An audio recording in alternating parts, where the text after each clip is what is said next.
Hello, everybody, and thank you for tuning in to the Liberty Report. With us today is Daniel McAdams, our co-host. Daniel, good to see you today. Good morning, Dr. Paul. How are you this morning? Doing fine and dandy. Good, good. I wish the world was doing a little bit better. Yeah, yes. Except in the narrow sense, in the immediate sense, I think I am doing quite well, and the family's doing well. Good. And you're doing well, I hope, because you have to answer all the questions. If I don't have the answers, everybody looks to Daniel. Daniel will know the answers, so that's good. Oh. Okay, we're not going to talk about COVID. COVID's over and done with. We're never going to see it again. No. They'll never have another pandemic. It's been erased from the pages of history, and it's always a bad dream. Yeah, you know. yeah, it is. A bad dream. Just think of the people, even today, we still see the stories of the consequence of totally innocent people dying from the medications. Yeah. But anyway, we've gone over that a lot. We want to prevent this little war that's going on over there in Ukraine, because we don't need that war. And so far, our politicians aren't smart enough to say, well, you know, this is the time we should practice non-intervention. We should just mind our own business, stay out of the affairs, save all the money, don't kill anybody, and everything would be much better off. It wouldn't solve all the problems, but somebody's arguing over there, but that's, that's an internal fight. Let the two neighbors fight it out and decide what happens. But that's not the case, because we're going to talk a little bit about how we are involved. You know, the president, last night, though, he was very adamant, because he's noticed it's a good political statement.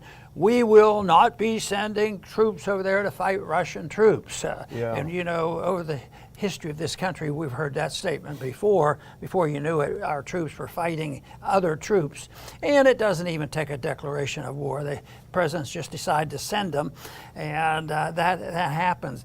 But there's a couple things going on there that does get us involved. There is, there's been a question about a no-fly zone. They've urged the United States to do it, because obviously, who else is going to do it if you really wanted to have a no-fly zone? So we'd have to be involved, and we're already involved very much with a lot of money and weapons and engaged. And Putin has drawn a line, and he has for years. He says, don't move those NATO troops up near us, because we'll take that as something that's very offensive, and we're going to deal with it. But nobody believed him, or they didn't care, or some people thought, well, a little old war won't hurt our profit levels anyway, so we'll let that happen. But the no-fly zone, people are looking at this and they're saying, you know, this is not going to work. So right now, I would say, you know, it won't work. But it's not a philosophic thing. It's sort of a pragmatic reason for not doing it. I would think the philosophic opposition should be, it's none of our business. Why should we go over there and get engaged? Because why would that be a great deal different if we're blocking off their airspaces and interfering and sending all the weapons over there to the Ukrainians? Wouldn't that be enough to aggravate the Russians? You know, it sounds offensive to me. It offends my sensitivities too. Yeah. But anyway, the no-fly zone is being talked about, but it doesn't look like it's going to snap right up. Nobody's saying that's going to solve the whole thing. It probably won't, but I would see it as a great danger. Yes. Because, you know, can you imagine that a Russian plane being shot down? You know, who knows? What could happen? So no-fly zones. And that would just engage us much more, because everybody would know it can't exist without us, and it would be one step up, and we don't need it. Well, anyone arguing for a no-fly zone, and there are a lot of crazy experts around arguing for it, anyone arguing for it has literally no idea what it is, and they should shut up. Because for a no-fly zone to happen, as we know from when they've been put in place, you have to take out all threats. That would mean that the United States military would have to knock out Russian S-400 and S-500 missiles inside Russia, because that's where the threat's from. You're going to prevent them from flying. You would have to bomb Russia. That would start World War III, and it would be the end of the world. So anyone talking about it is literally not a serious person. But sadly, it's the unserious people who are getting the most time on the news these days. But you know, Dr. Paul, it really is a proxy war, and us trying to analyze it doesn't mean that we're not emotionally involved to a degree. And I know that we both feel terrible for the Ukrainian people. They're suffering terribly. They're going to suffer even more. It's a horrible tragedy that was completely preventable, and it's just awful. So we're emotionally involved in it, of course. Anytime there's a war, it's always the people who suffer. Doesn't seem to be the leaders who suffer that much, you know, unless you lose. But the one point that you made about Biden's speech last night was pretty fascinating, I think, because he essentially made the case for why Ukraine should not ever be in NATO. Because he said, as you point out, we will not intervene militarily in Ukraine. We will not get involved militarily in Ukraine, but we will protect our NATO partners. So imagine if Ukraine had been a NATO partner. It's explicit in what he's saying that we would have had to have been involved. So the point is, Ukraine was never going to be in NATO, as we said before. So why not negotiate? We knew that Ukraine and NATO was a red line. And the reason we knew this, and we have a piece by Jacob Hornberger on the ronpaulinstitute.org website that points it out. 13 years ago, a cable was written by William Burns, who's now the CIA director, a cable called Niet Means Niet. Very, very important. WikiLeaks released that cable. And in that cable, William Burns, who was then ambassador in Russia, communicated back to the U.S. government, this is a red line. NATO membership for Ukraine is an absolute red line with Russia. If we continue to push this, it will end up in a conflict. We knew. So anyone saying now in the government, we had no idea that Putin would do this if we kept going on with NATO expansion, they knew, they've known for at least 13 years it would happen. The question is, why did they push it? Why did they push it? And I think what it is a proxy war between the U.S. and Russia, initiated by the U.S., and Ukraine is unfortunately suffering the circumstances. Your point about if they had been already in NATO, we'd have been much more engaged.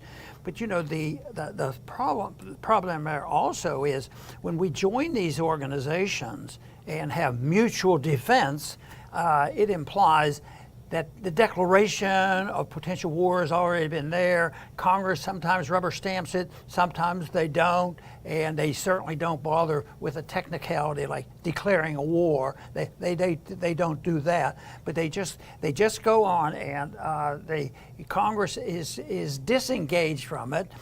So it is an important point, but we'd like to see a lot more of that. You know, not membership, and I think Taft understood that very clearly. Yeah. You know, we can look back and see the errors made and make these points, but it takes a little bit more for a person like Taft at that time.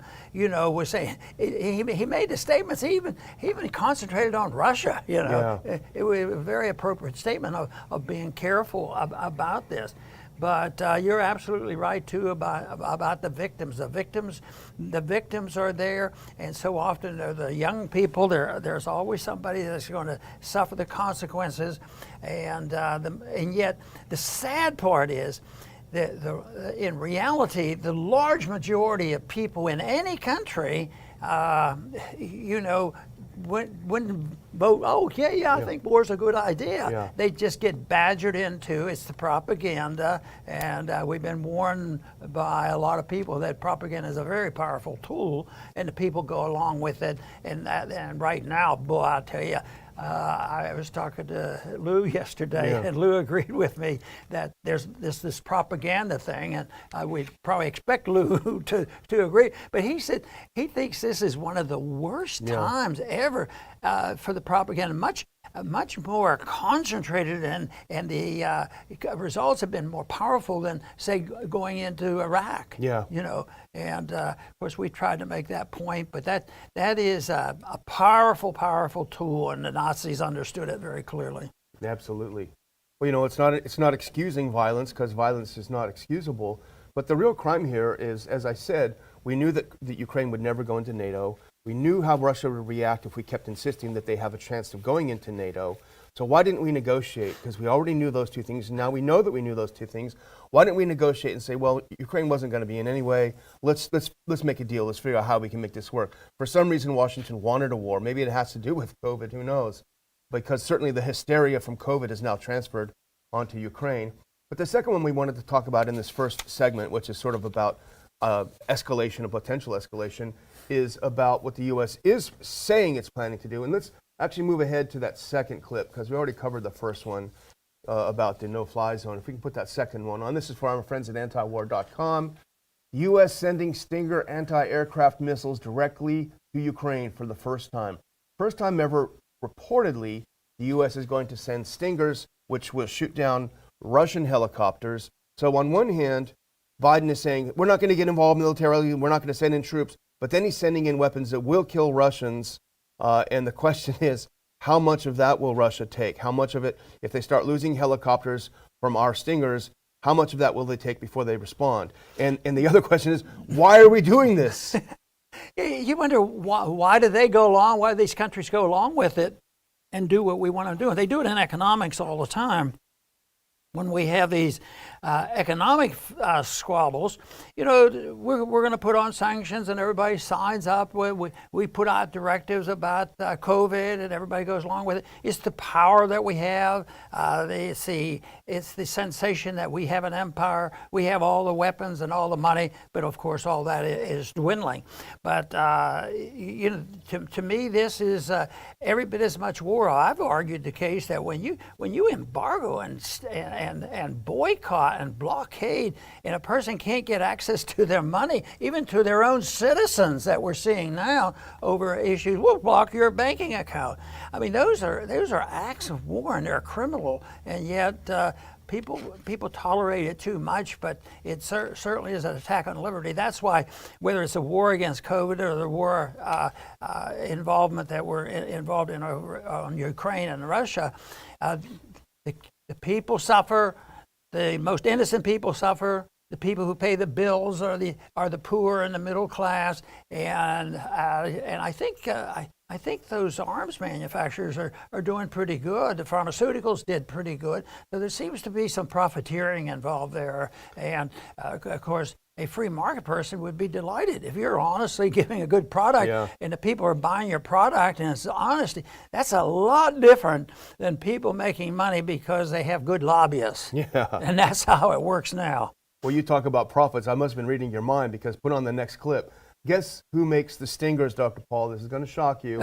Let's put on that next clip if we can, please. Raytheon, look what's happened to their stock since the violence in Ukraine started. It has shot way up. War brings bigger dividends. Raytheon is thrilled that they're going to be having millions and millions of dollars spent sending Stingers into Ukraine. But, you know, you mentioned the poor people that are suffering. And, you know, Zelensky's in a bind, too, the Ukrainian president, because on the one hand, he has his puppet masters and protectors in NATO, the EU, and Washington, D.C., telling him, because, you know, we're going to start negotiations several days ago. They told him, don't do it. And it's out there completely. I mean, the U.S. has admitted, don't go negotiate, don't talk down. On the one hand, he has this, and if he loses his only protectors there, he is really vulnerable. On the other hand, the Russians are pressing forward, and we know from Colonel McGregor has given me briefings, as well as a group of other people. We know for a fact on the ground that it's indisputable that Russia controls the airspace, and they're moving in on Mariupol, they're moving in on Kiev, they're firing on cities, civilians are being harmed. So the longer they wait for the inevitable to happen, as the colonel would say, the more innocent suffering. So Zelensky's in a huge bind, he's in a huge vice, and it remains to be seen what might happen. Obviously, I have my preferences, which is what they would get together today in Belarus and come to some sort of agreement, go back to status quo ante, which was going to be the case anyway, of neutral Ukraine, not armed to the teeth, not aimed toward Russia. I want to make one point of the article you quote on anti-war, and this has to do with Germany, because they have a recent policy which said that their new government policy of not sending weapons into a conflict zone. They've already broken their policy statement. The U.S. allies have also pledged to send Stingers to Ukraine, including Germany. Yeah. So they're doing it. And you wonder, is it political pressure? Is it the profiteering that goes on, or just stupidity, or what? But it's expansion of the war, incrementalism, and you know, maybe maybe foreign policy is similar to economic policy. You know, they increase the inflation of the money supply. Then all of a sudden there's a bust. So maybe it happens this way. We incrementally expand these wars until somebody really gets hurt and involves a lot of people. And that, of course, is what we would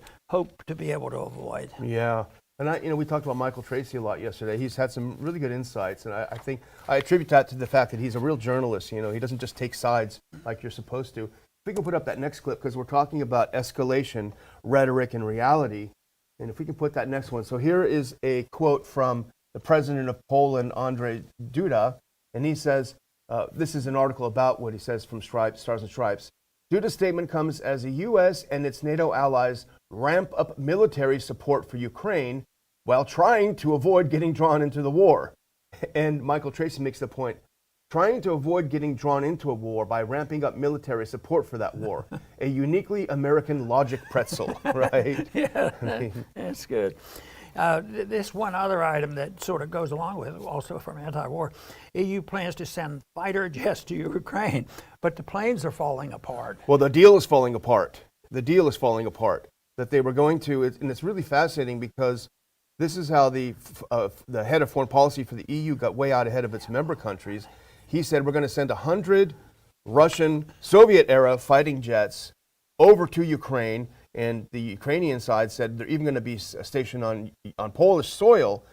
And the countries that he mentions, which I think is Bulgaria, Slovakia, and Poland, after the foreign minister of the EU said it, each of them in turn said, no, we're not going to give planes. We're not going to, what's he talking about? We're not going to do this. You mean they didn't coordinate things so well, huh?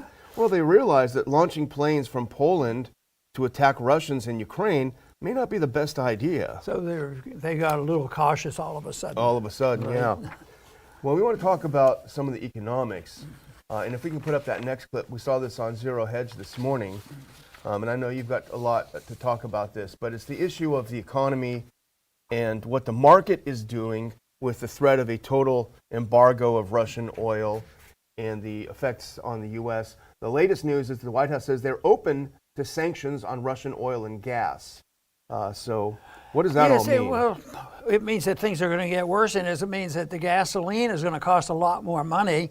And you know, it's some of this is sort of voluntary and self-inflicted because some of the oil was getting out, and now you know it's bad policy. It's sort of like the political pressure put on people. If you don't follow the rules of wokeism, then you get blackballed and all. I think I sense there's a little bit of that in there. Oh, you mean you're taking the oil? You're going to be in trouble. It wasn't even that they came down slamming on them, don't take it, because in a way it was tiding us over a bit, getting some of that oil. But they came to the point where they literally have quit taking it and reduced it. And I thought, do they know that that's going to hurt the American consumer, that the American government, our economy, and they're doing it, they become blinded. Yeah, but we're going to even hurt the Russians more. Well, by now they've probably compensated for all the sanctions, and they're not going to all of a sudden be angels because of this. But to me, the thing that struck me is just weird that we were playing into this, but you could say that about all sanctions. When you put sanctions on, you can expect it's sort of like tariffs, you know. There's retaliation, and nobody really wins at wars if you don't have true victors in this war, and that's what happens with these hot wars too.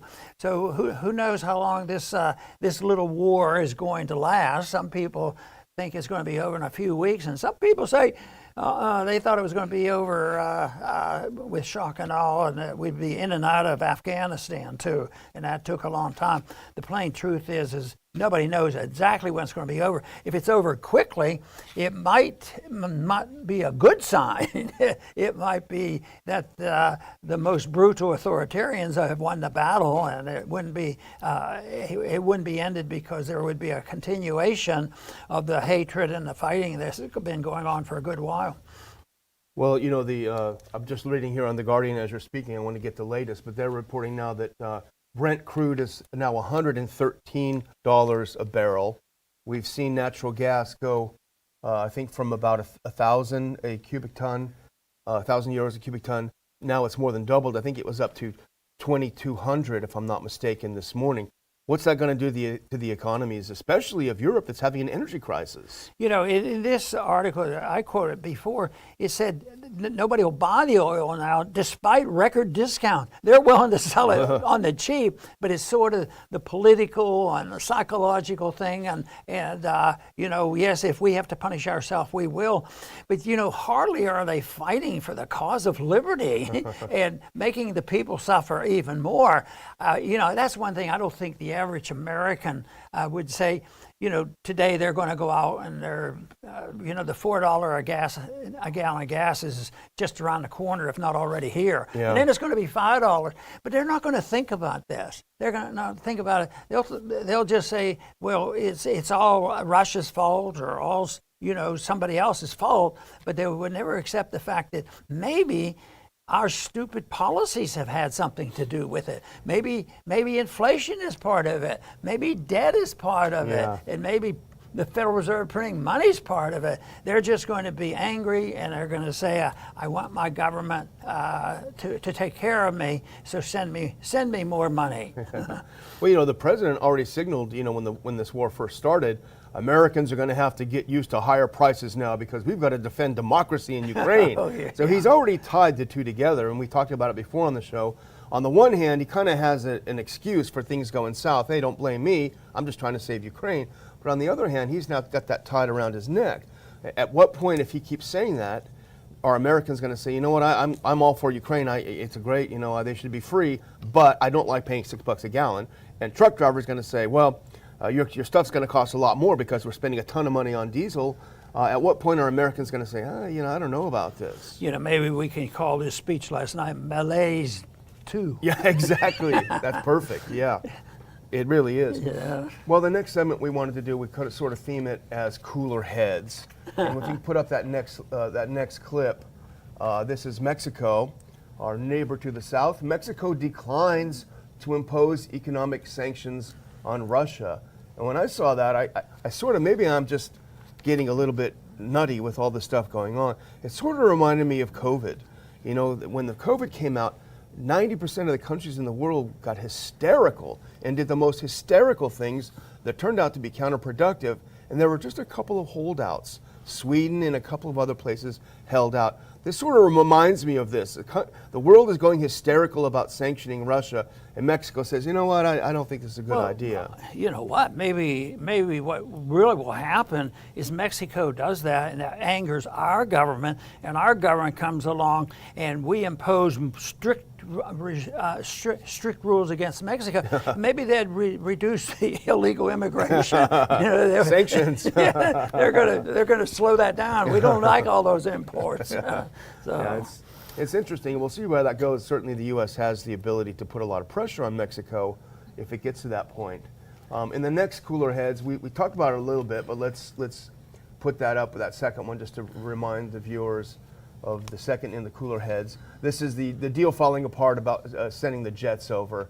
This is where the bureaucrat who runs foreign policy for the EU got way out ahead of the member countries who are not that awfully keen on getting dragged further in to the fight. And then the next one is Hungary, which is really threading a needle here because they're EU members, they're NATO members, but they also rely a lot on the Russians for oil, and they also rely a lot. First of all, there are a lot of ethnic Hungarians living in Ukraine now because that part of Ukraine used to be part of Hungary for a long time. So you got that issue, and then you have a lot of pressure, but you also have Hungary, who actually Viktor Orban from Hungary was not long ago meeting with Putin trying to secure energy prices for Hungary. So he's trying to maintain a reasonable relationship on both sides. We can put that back up, please. So this is what Hungary announced. Hungary will not supply any weapons to Ukraine. I think it was yesterday that the Hungarian government said we will not even allow shipment across our territory of weapons into Ukraine because, you know, for reasonable reasons, they're afraid that they're going to get bombed because the Russians are going to get sick of seeing weapons coming in that kill Russians, and so they say we don't want us to get bombed. We don't want ethnic Hungarians in Ukraine to get attacked and bombed. So, you know, count us out. I have the solution. Tomorrow, ban NATO. Ban NATO. Then they don't have to worry about all these difficult decisions on what to make. They would probably defend themselves, and they would be prepared, and they'd settle disputes between the borders in a different manner, rather than NATO and threats and the United Nations and all the things that they go through, plus pseudo military operations. So no, that's not going to happen. But as I mentioned before, even at the beginning, right after the war, Taft anticipated exactly what's happening, that it would lead to this type of conflicts. And but this has been going on for these years. I mean, the other day when we pointed out the fact that it was just months, after NATO was passed, that we were both impressed that, wow, they were in Korea, and here it was a North Atlantic treaty. So they had their plans too. That's why the founders had it right, and from the beginning. No entangling alliances. People say, well, that's isolationism, isn't it? Well, some people sort of like that word. I don't like the word. I like non-intervention, because I think true liberty brings people together, and you trade and you talk and you work out things in your neighborhood. But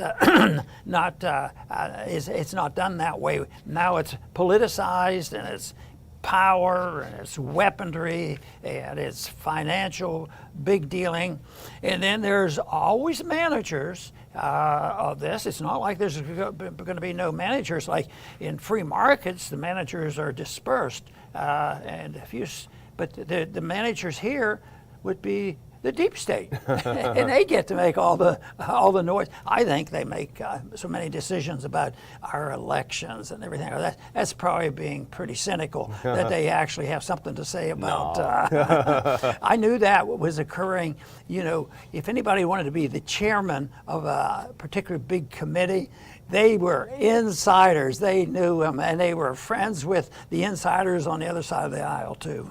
Well, you say the simple ban NATO. In fact, we should use that for a bumper sticker and sell it. But it sounds simple, but it actually makes a lot of sense, and it's actually very deep thought in a simple wrapper, because it would be hard for me to imagine the Europeans being so gung-ho about this, getting involved in this conflict in Ukraine, without NATO there behind it, without the bombastics of Stoltenberg. It's just hard to imagine. Germany's been fairly clear-headed for a few decades, and now all of a sudden going wacky and getting involved without NATO.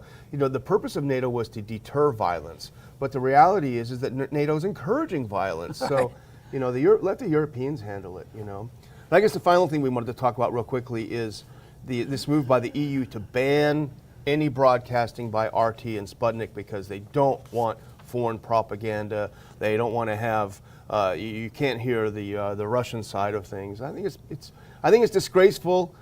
Because I think people should have access to all sides of the argument. It really hit me this morning, because when I get up, I'm looking for news. I go to the computer, but I turn the TV on too. I want to see each stations, and there's 3 or 4 stations now that would be considered Republican and conservative. I want to hear what they say, but I always click on RT. You're going to be in trouble. I confess. The cops are coming. But it just happens that, this is really radical. Sometimes you had a more independent opinion from RT than you did from CNN. Of course, it would be better. But anyway, there was no program, blank screen. Wow. So that's the one thing they can't stand is hearing the truth.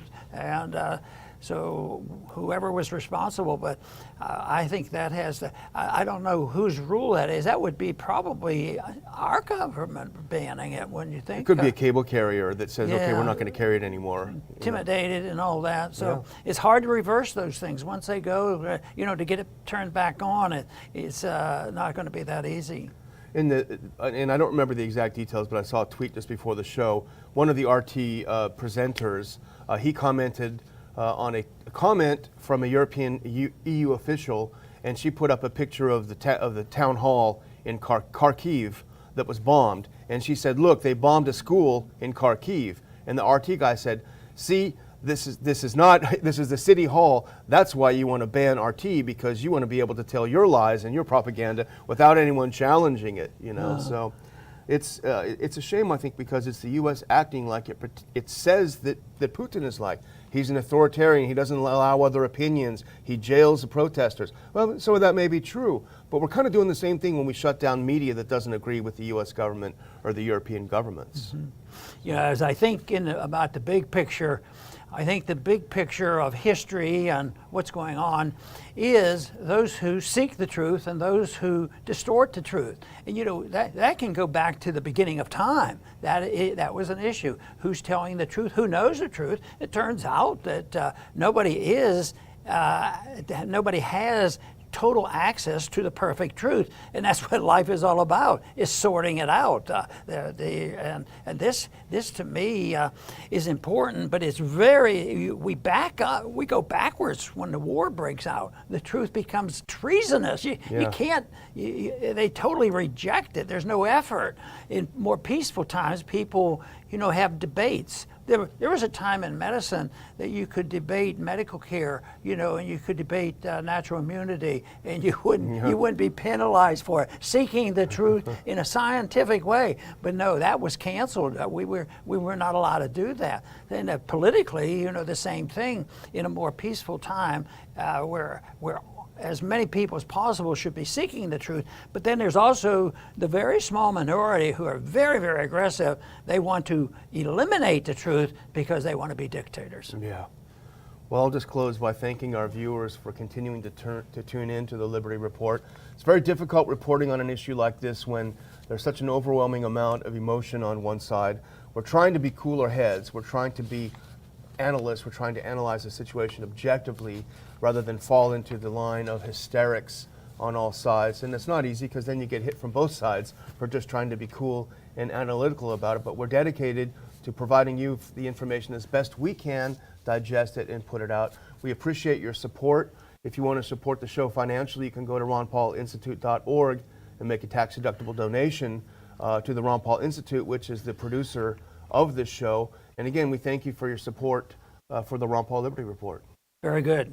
I want to just follow up on my one short statement that I made. The solution to all this is not complicated. Just ban NATO, get out of NATO, cancel NATO. It's unnecessary. Most of our history, we didn't have NATO, we didn't have the United Nations, we didn't have the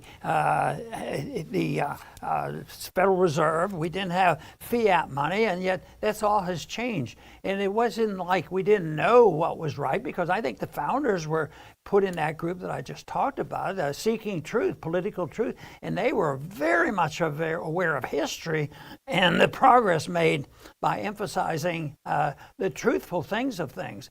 But now I think we've drifted a long way. I think our last 100 years has been very, very detrimental. The progressive era has been with us.